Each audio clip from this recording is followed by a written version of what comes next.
Tā, tagad mums ir slīpi izsviest ķermeņa kustība gravitācijas laikā. Mums tiek izsviests akmens, tātad 2,9 metri augstumā ar ātrumu 4,6 metri sekundē. Jautājums ir, kādu ātrumu akmens sasniedz nokrišanas momentā? Nu, kā mēs redzam, šeit ir skaista Pitagora teorēma, ir horizontālais ātrums un ir vertikālais ātrums.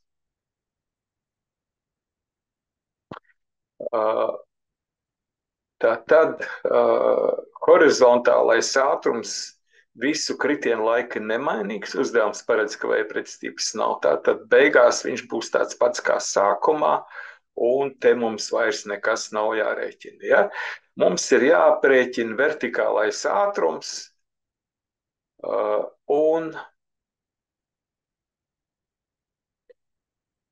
lai to izdarītu, mums ir jānoskaidro, cik ilgi tas akmens kritīs. Nu, tātad vertikālais kritiens mums ir tāds pats, kā mēs jau mācījāmies iepriekšējā stundā. Tātad tas ir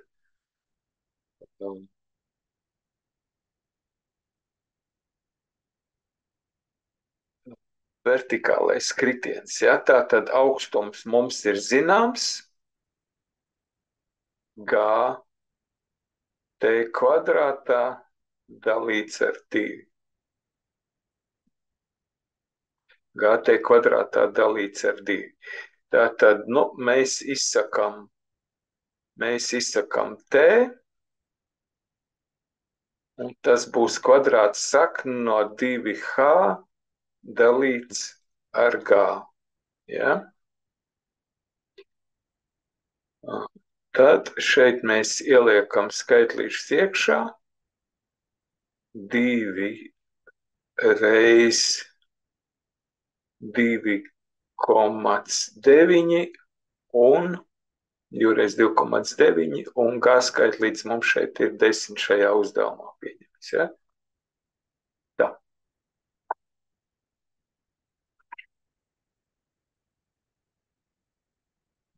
- 2,9.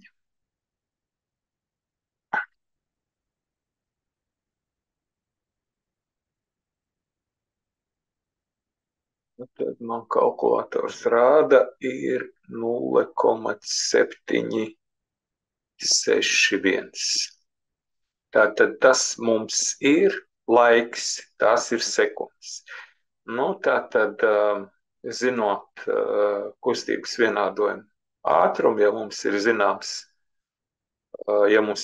kustības laiks un pātrinājums, tad ātrums jau vispārīgā gadījumā ir ārējais t, vienmērīgi pātrinātas kustības. Tātad kritiena gadījumā būs g reiz t šajā gadījumā, tātad 10 reiz 0,761. Tātad ir 7,61 metri sekundē. Tātad, kas mums ir rezultējošais beigu ātrums, būs Pitagora teorēma, tātad v horizontālais plus v vertikālais ap 2 kvadrātā, ja? Tā mums ir Pitagora teorēma, ja? Tātad tas būs 4,6 kvadrātā plus 7,6 kvadrātā kvadrāta sakne. 4,6 kvadrātā mums ir 21. Nu, tā, kaut ko es nospiedu nepareizi. 4,6 reiz 4,6. 21,16. Nu, pieņemsim, ka tā ir, ja? Un 7,6 reiz 7,6 ir 57, lai būtu 8. Kvadrāts saknes, starp rezultātu neparādīsim.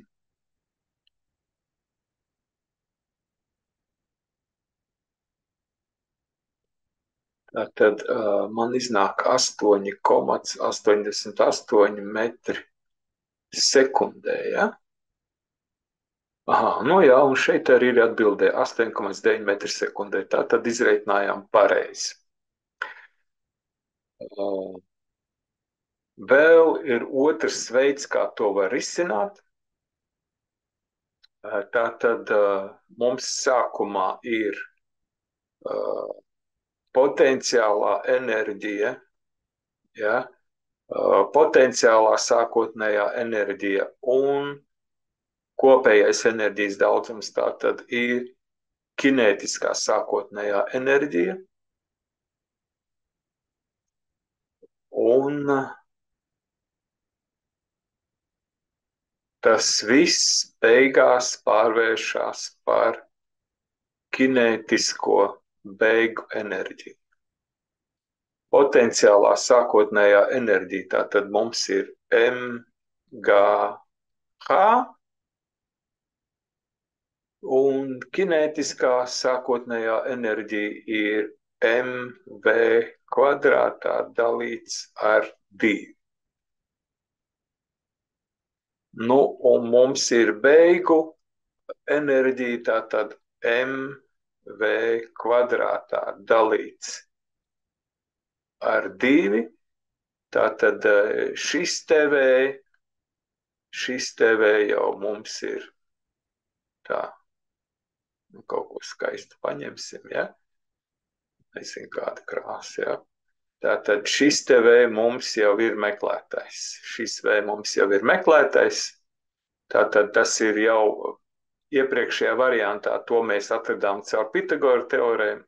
Tagad mēs to aprēķināsim vienkārši caur pilnās enerģijas likumu. Tā, atgriežamies pie sākuma. MGH mums ir 100 un 2,9. Tātad 0,1 kilograms un augstums 2,9. Tā, es pareizi atceros. Augstums 2,9. Ja? Tātad tas ir sākumā. Ja? Un sākuma ātrums ir 4,6 metri sekundē. Ja?